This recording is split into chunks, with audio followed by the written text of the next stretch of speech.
And that is the true story of why we first sealed the phantoms in the underworld. For the Titans, the story is essentially the same.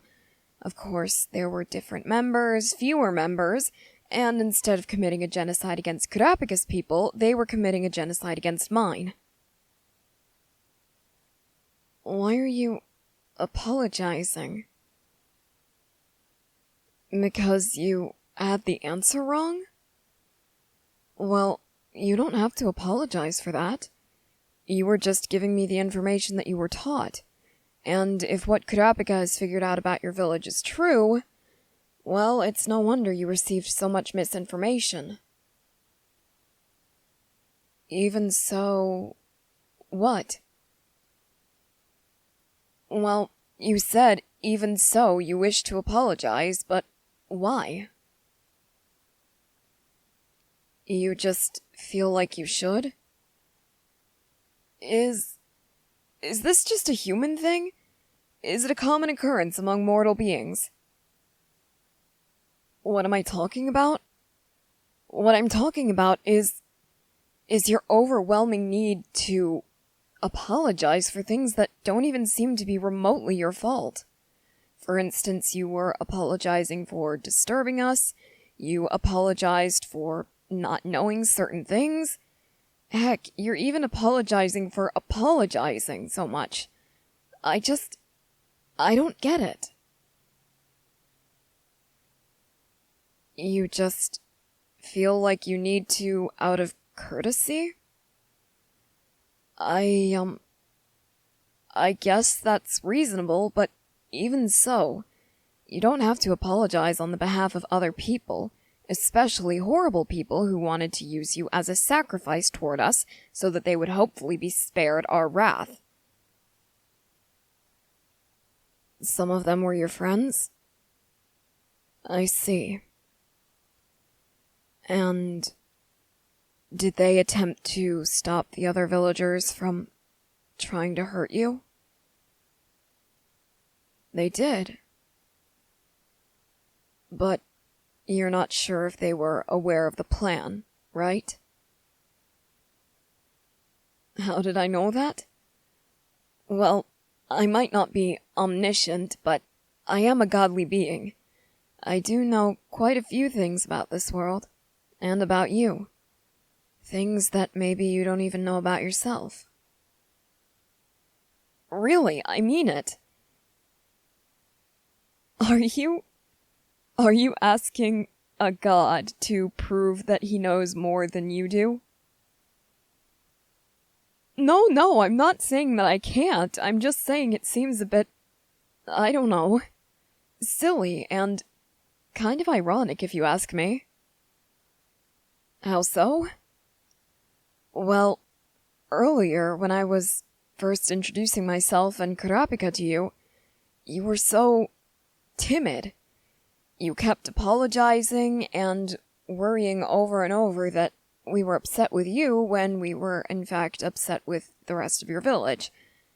And now you are challenging me to prove my powers to you, even though you know for a fact that I am, in fact, a god. Yes, I suppose it does amuse me quite a bit. Why do you ask? Oh, I see. So you were only joking. Now, are you just saying that because you mean it, or are you just saying it because you think that I'll be mad at you if you actually challenge me? The latter? Look at me. You are not challenging me with malicious intent. You aren't trying to say that I'm not truly a god. You just want me to prove a certain ability. You're not trying to get me to prove that I am, in fact, a godly being. That kind of behavior would certainly irritate me, especially considering I worked very hard to become what I am. Yes, as a matter of fact, I did. Contrary to popular belief, gods don't just automatically exist without a beginning or an end.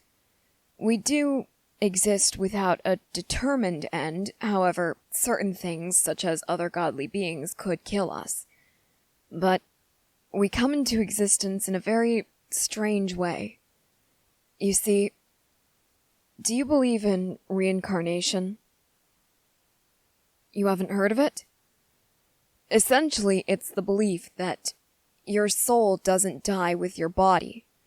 It's the belief that your soul is born again into another body, with another personality and different traits, but it's still the same soul. So that means that your soul carries on for all eternity. It can never be killed or destroyed. Well, except by godly beings such as myself, but I would never do that. I hope you realize this. You do? Good, okay. Now, with gods like us, we're essentially the last remaining souls from the previous world. What does that mean? This Earth has been destroyed and reborn far more times than I could even count. And every time, the godly being or beings who rule the Earth, they choose a select number of souls to carry on. The rest are destroyed or they simply fade out over time. They don't necessarily die, but they do become something perhaps that isn't human. Essentially, humans are recreated over and over with completely new souls, and animals are actually the vessels for the souls that used to exist. Does that make sense so far? Alright. Now, I was one of the souls that was chosen to become a god in this world. And when the time comes for this world to be destroyed, Kurapika and the rest of the gods and goddesses and we will choose the next gods and goddesses of the next world.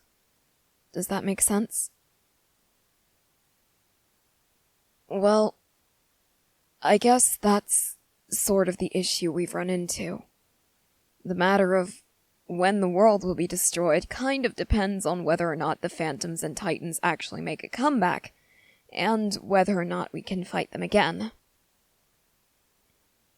Do I think that we can? I think it depends on how many believers we still have in this world. Because our strength does rely on the strength of our faith, and if our faith is dying... No, we won't die with it, but we will lose our strength, and will be as useful as a dead person, essentially. Exactly, we'd lose our powers and essentially be mortal. No, we wouldn't truly become mortal, but let's say you tried to fight a bear without a weapon. You can be killed by that bear because you're mortal. We'd still be immortal, but since we can be killed by other godly beings, it would essentially be like a mortal trying to fight a bear. Without a weapon, without any sort of backup, just hand to hand, one bear, one person. Why are you smiling? You just think that's a weird way for me to explain it? Well, I'm sorry, but most of the other ways that I could explain it wouldn't exactly make sense to you. Why's that? Well, because I remember certain things from the previous world that you have no way of knowing. So it wouldn't make much sense. Could I give you an example? Okay, but this is really not going to make a whole lot of sense. It would be like Lord Farquaad trying to fist fight Shrek.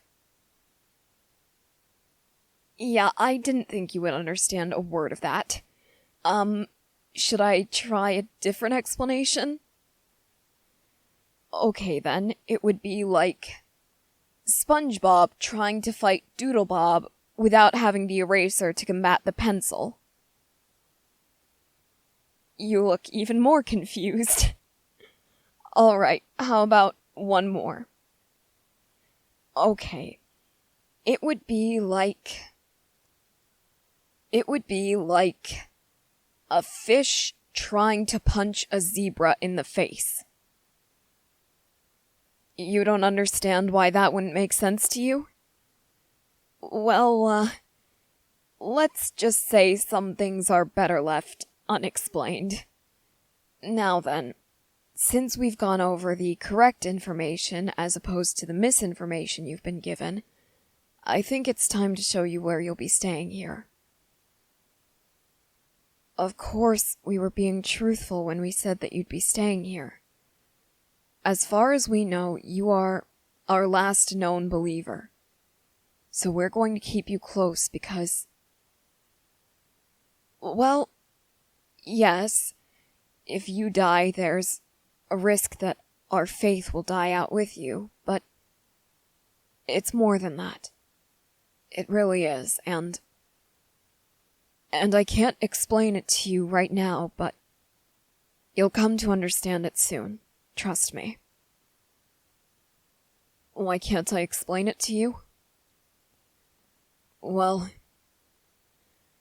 before I give any hint of what I'm about to say, I need to tell you that it isn't directly related to our first reason for allowing you to stay here.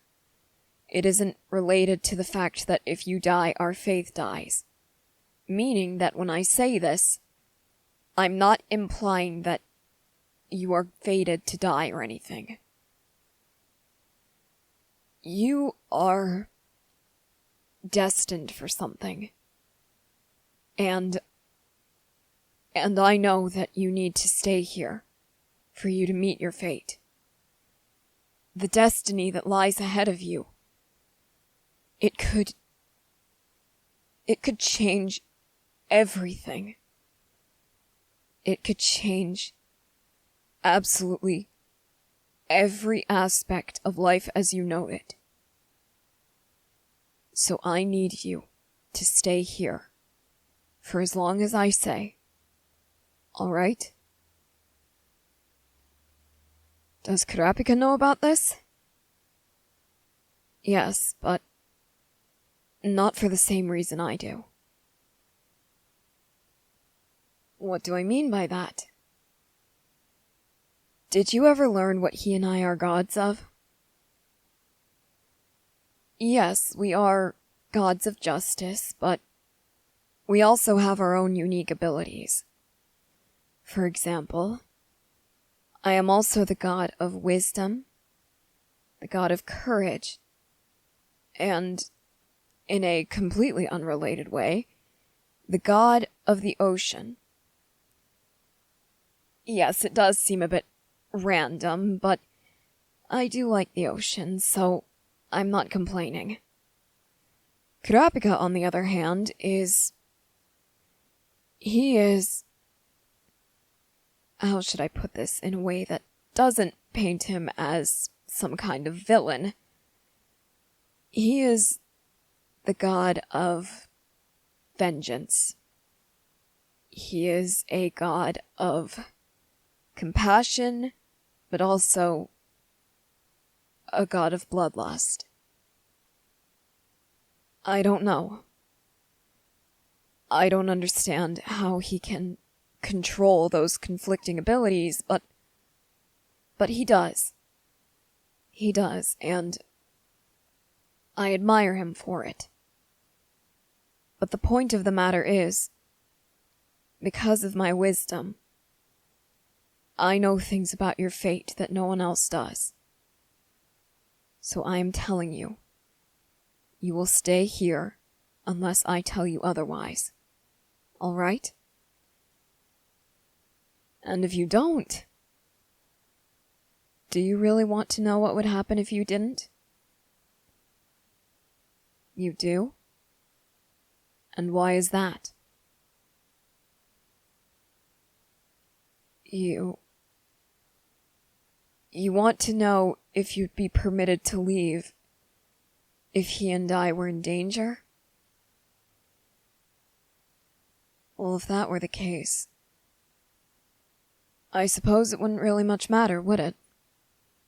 After all, if we were in danger and you came running into that battle, I doubt that anything I could threaten you with would hold a candle to what you'd be facing willingly.